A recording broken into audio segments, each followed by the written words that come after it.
In this video, we're going to be showing you how to build the FT Simple Waco wing.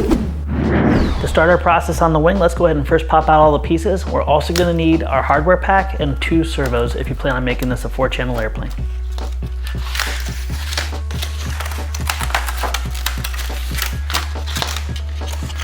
So as you can see, this wing is pretty big. This is about 1400 millimeter wingspan. This is going to soar beautifully. Let's go ahead and go over our core components here. We have our left and right wing, we have our main spar sets, and we have our dihedral gauges.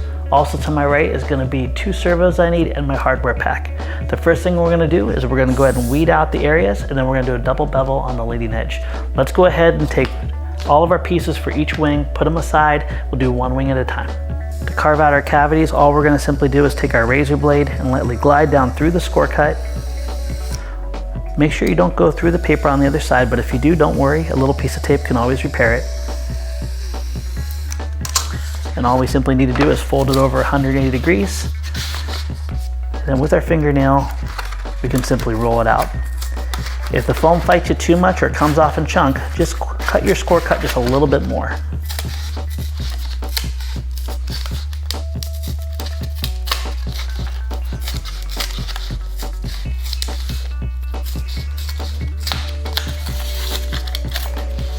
Now that we have our cavity open, we're also going to locate our leading edge right here. Our leading edge is going to have a double bevel. A double bevel is where you're going to have a bevel cut on both sides. To get this, we're going to take this to the edge of the table. We're going to crack it in half. Whenever you do a double bevel, take your razor blade and don't hold it at a 90-degree angle like you see here. Hold it at a much sharper angle, over 45 degrees. This is going to help your razor blade glide through. Make sure you place your razor blade just on the other side of the paper so you don't cut through the paper. Now, using our finger as a guide, we're simply going to go ahead and cut across. Don't feel you have to get this in one clean cut. You can always do this in multiple cuts, or you can use a block of sandpaper. There's one side.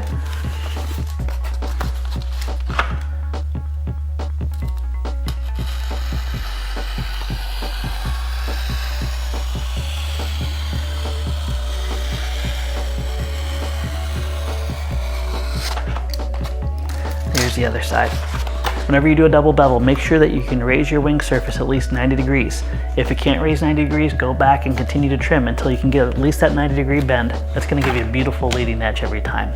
Let's go ahead and do the same process now on the other wing. The first thing we're going to do is we're going to go ahead and weed out the areas, and then we're going to do a double bevel on the leading edge. We'll take the leading edge right to the edge of the table. We'll always make sure that we're looking ahead of where our blade's cutting. And then just like before, we're going to drop down, keeping our blade at a nice sharp angle as we cut through. One side, and then there's the other side. Now that we have our double bevel and our cavity open, let's go ahead and practice our C-fold. Before we do our C-fold, we're going to just do a quick check to make sure everything folds over 180 degrees. And make sure that the back edge is perpendicular and that the top surface lays flat against the bottom of the wing surface.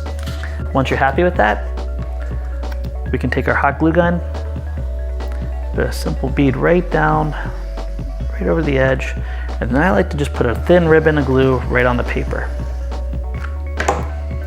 Fold it over, rock it back and forth, and just get that edge about 90 degrees to the table. And then for the next 30 or 40 seconds, just let your hands push and press down, get a nice tight fit.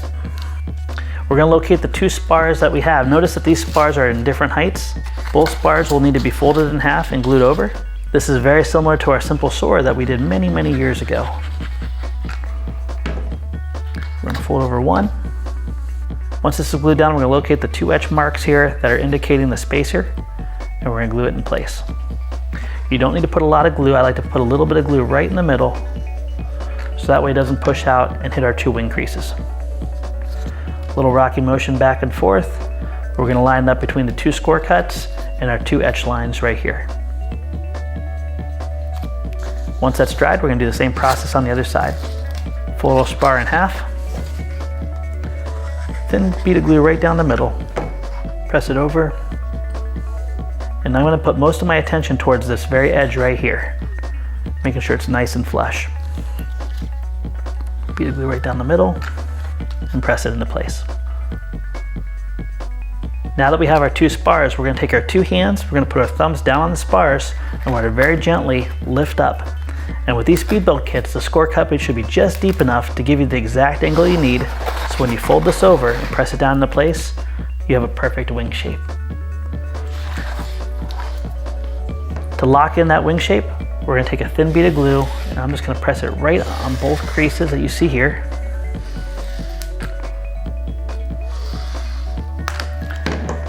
And I'm going to hold this wing over, and with the flats in my hands, I'm going to hold this down in position.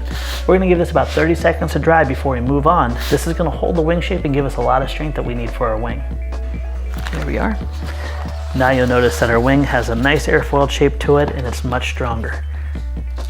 We'll do one last practice fold. We're going to confirm that the trailing edge just barely touches the back of the table here, and that the main lower surface of our wing is firmly against the table.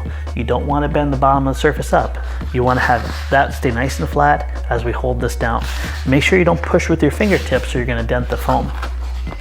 Making sure that we have plenty of glue in our hot glue gun, we're now going to put a bead of glue right along our leading edge, the spar, and also our trailing edge.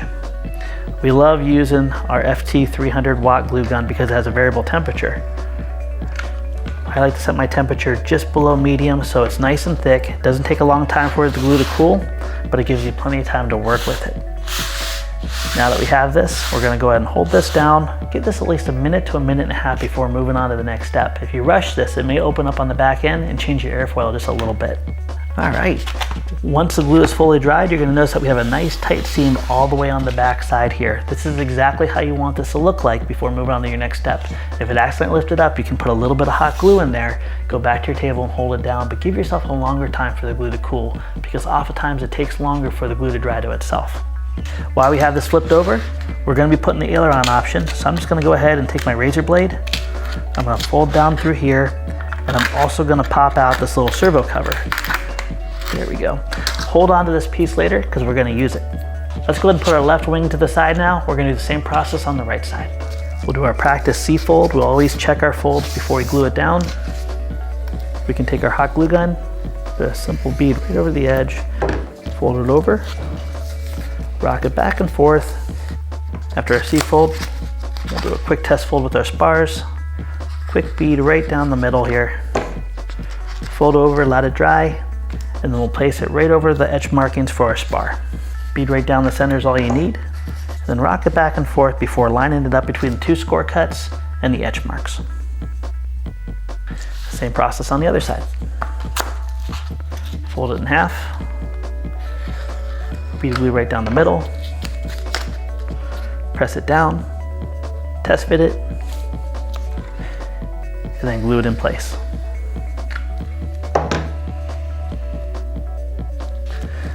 Once our spars are in place, we're going to use our thumbs and our fingers. We're going to establish the bend to the wing, making sure that it folds over and everything looks nice. Once we're happy that the bottom surface of the wing is firmly against the table and that the trailing edge is just barely touching the back edge of the table, we're going to put a bead of glue on both score cuts to lock that shape in place. Back to the table.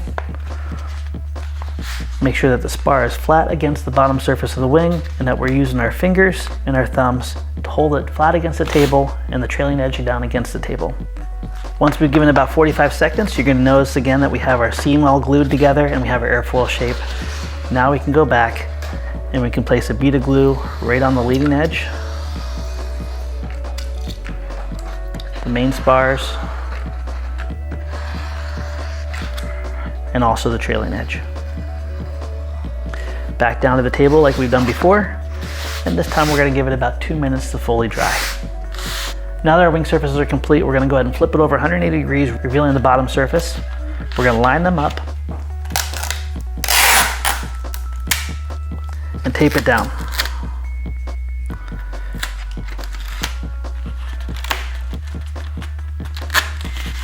I like to just kind of press these together, get a nice tight fit. Then we're just going to cut off the excess. You're going to notice when we flip this over that there's a gap right in the center section. That's to allow us to have the proper amount of dihedral that's going to give the plane a self-righting tendency. There's not a lot of dihedral in here, and you will need your 2 dihedral gauges. We're going to do a quick practice test here. We're going to put 1 dihedral gauge on one wingtip and the other on the other side. When we press this down in the middle, you're going to see our perfect dihedral on both sides. Once we're happy with that, We're gonna open up, using gravity as our friend here. We're gonna trace the perimeter. I like to put a lot of glue right over where the spars are.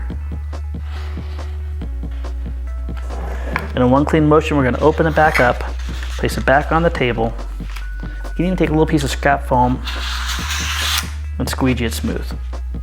Now we're gonna let this dry for about 2 minutes, not touching anything, and then afterwards, we're gonna place an additional bead of glue right on the top surface that you see here, and then we're gonna squeegee it with a scrap piece of foam before sealing it down with tape. You wanna make sure that the glue is fully cooled before moving on to the next step to get the strongest joint possible. Now that it's nice and cooled, we'll go back with one additional bead of glue, and notice I'm just laying it right over that seam. And now I'm gonna take a scrap piece of foam, and I'm gonna press it right into that seam and smooth out that edge. And I can even go back twice if I want. This is gonna add a tremendous amount of strength to your wing. We're gonna let this dry for an additional 1 to 2 minutes until it's fully cooled and dry to the touch. And then we're gonna go ahead and seal it with a piece of tape. All right, now we can take our 2-inch tape and we'll place it. We're gonna go ahead and start right on the back here, go right down the middle. Try to get all the wrinkles out that you can. Then we can flip it over on its back and then right down the center. Same on the back side. And while we have our razor blade, we can go ahead and just cut out our little servo hole. If you're building this as a 3-channel model, you don't need to worry about this step, but if you are planning on doing any kind of toe releases, I strongly recommend that you put the ailerons in it, and that's exactly what we're gonna do right now.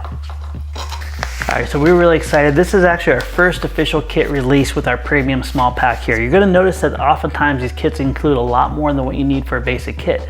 What we've done is we've standardized it, we've improved our firewalls and our control horns, and it's just an all-around much better kit here. So let's go and open this up. We're gonna grab the control horns and the push rods. So for this build, we're gonna need 2 of our 9-gram servos.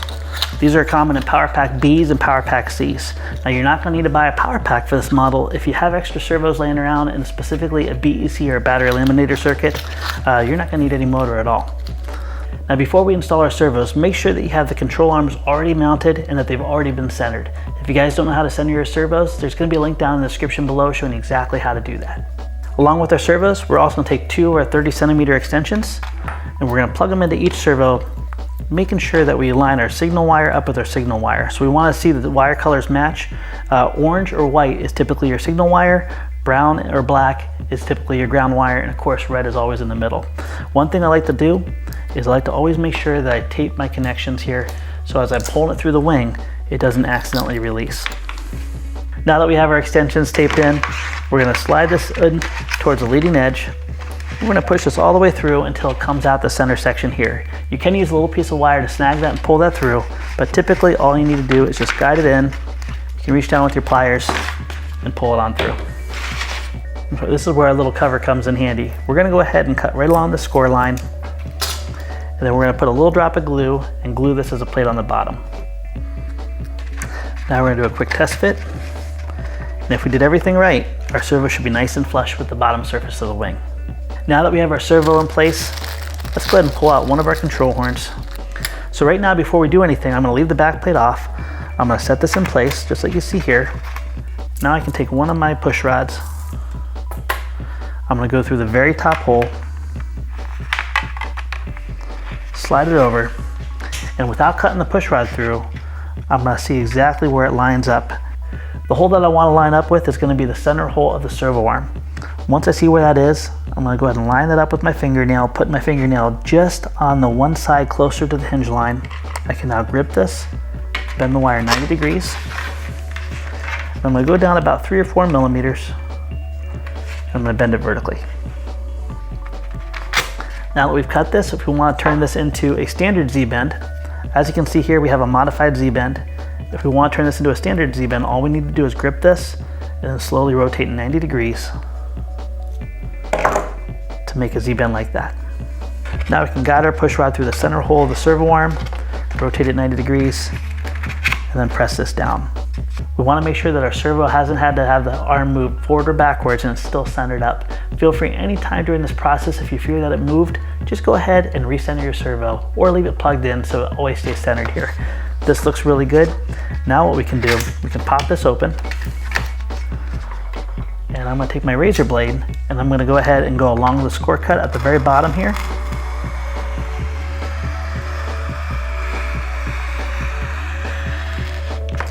And I'm gonna cut completely through the etch lines on the sides. There's one, and there's two. To give this a little bit more flow before we crack this loose, I like to take a push rod wire and go right in between these two lines and just give myself a little bit of a gap. That's gonna prevent binding in the future. Now we can rotate this up 180 degrees. Just like we did before, we're gonna cut a single bevel now on our aileron side. When I get down to the end, I like to extend my blade a little bit, and I'll kind of use a little saw motion there to get to the end. To get this far end, I can go away from me and just use a saw motion and trim to the edge. Now, a very important thing anytime you're doing control surfaces, make sure that there's no resistance both up and down, and make sure you have at least 18 degrees deflection down and up. If you want to have more throw, cut it so you have more throw. This looks really good for the glider. Our last step now is to take a scrap piece of foam and reinforce this hinge. To make these hinges last a very long time, we're going to take the edge of our hot glue gun, we're going to put that nozzle right down, right over the paper between the two layers of foam, and put a very thin bead of glue. Now we don't want to leave that there. We want to scrape as much of that glue off as possible. So now I'm going to go back right down on there, and I'm going to scrape over just like a squeegee, pushing it right down into the foam and removing any excess. Make sure this thoroughly dries before moving on, or you can dip your finger in water and run it along both sides, and that's going to take the stickiness away. Once it's fully dried, you're going to have a nice clean control horn. If this binds up at all while you're moved downward before it didn't, it means that you have some globs of glue in your hinge line and you're going to need to remove that with your razor. At this point now, we can do one class test fit, make sure everything looks nice and neutral, and it does. I'm going to lift this up, put a simple bead of glue just like we always have done. Press this down into place, making sure that the holes of our control horn are directly over the hinge line. And now we can go to the back side of our control horn and we can put our new backer plate right over top. Press it down.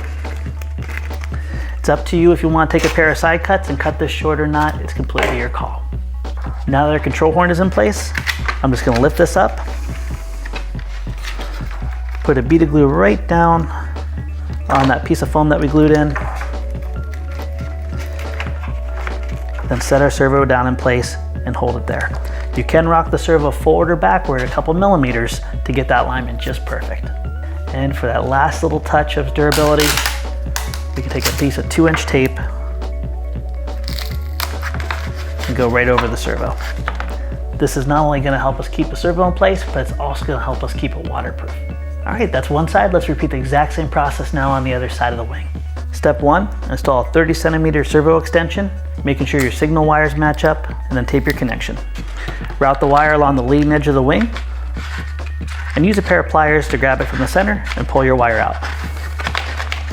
Take our little servo doubler that we kept, break off the extra piece, and then glue it down in the cavity just where the servo is going to mount.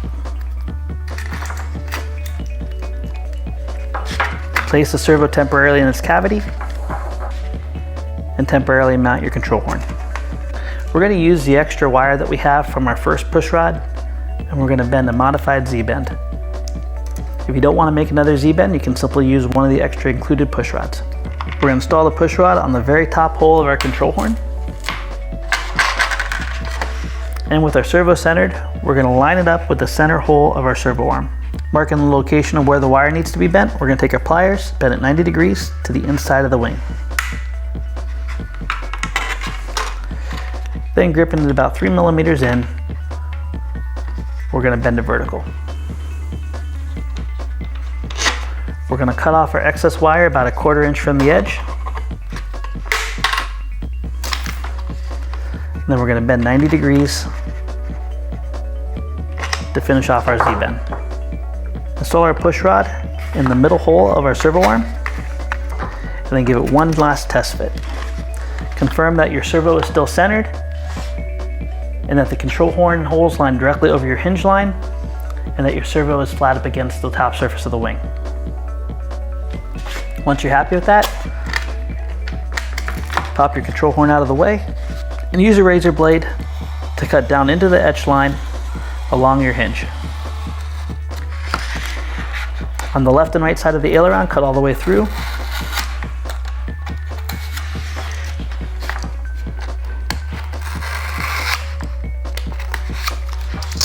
And use a scrap piece of wire to open up a small gap so your aileron does not bind with your wing.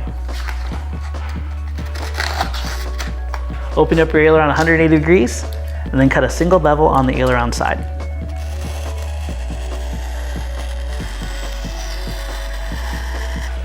Using a saw motion, you can easily finish off your score cut whenever you have an inside corner for a hinge line. Don't be afraid to go over a couple times if any of your hinge lines aren't to your satisfaction. Make sure that your aileron can completely go both ways, at least 20 degrees. Reinforce your hinge line by putting a bead of glue right over top of where the paper and the foam meet on your hinge line. Then use a scrap piece of foam that you have to squeegee off any excess, making sure you leave any globs of glue over the hinge line that can cause it to bind. Let the hot glue fully cool before closing up your hinge line so you don't accidentally glue it together. Confirm that your deflection is not obstructed and that you don't have any glue blocking your movement. One final test fit for everything, making sure that your servos are centered and that the holes of the control horn are directly over your hinge line. Once you're happy with that, we'll glue our control horn down first.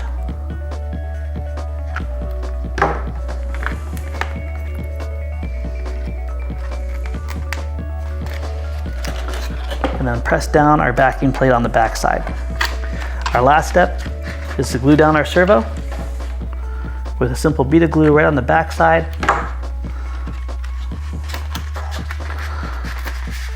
We'll press and hold this down, making sure that everything still lines up perfectly, and then we'll finish off with a piece of tape. So the wing for our FT Simple Waco is now done. We're ready to move on to our next video, which is building a fuselage.